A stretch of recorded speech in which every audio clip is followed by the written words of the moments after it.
December 18. Entrust yourself to God. Behold, this day your eyes have seen how the Lord gave you today into my hand in the cave. And some told me to kill you, but I spared you. I said, I will not put out my hand against my Lord, for he is the Lord's anointed. May the Lord judge between me and you. May the Lord avenge me against you, but my hand shall not be against you. 1 Samuel chapter 24, verses 10 and 12. The verb to grab means to seize something forcibly or roughly, or to get something by unscrupulous methods.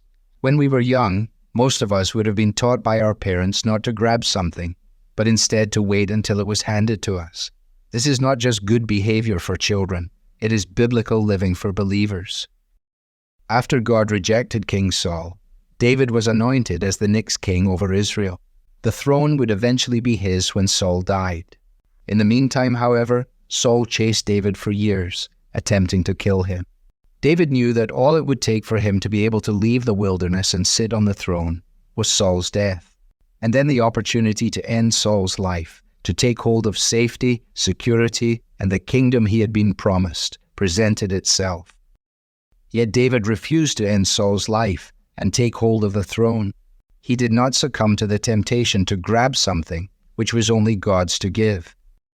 David's pathway to the throne was a long and winding road, but he chose not to take matters into his own hands or try to speed up the process. Instead, he was prepared to wait for God's time and to rest in his providence. Imagine how hard that must have been. But this is a faithful response, not to grab a shortcut out of difficulty, but instead to serve God in the situation he has placed us in.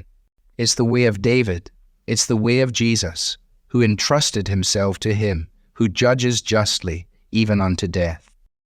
How are you handling the circumstances that seem to threaten your security, satisfaction, or prosperity? How are you responding to people who challenge you?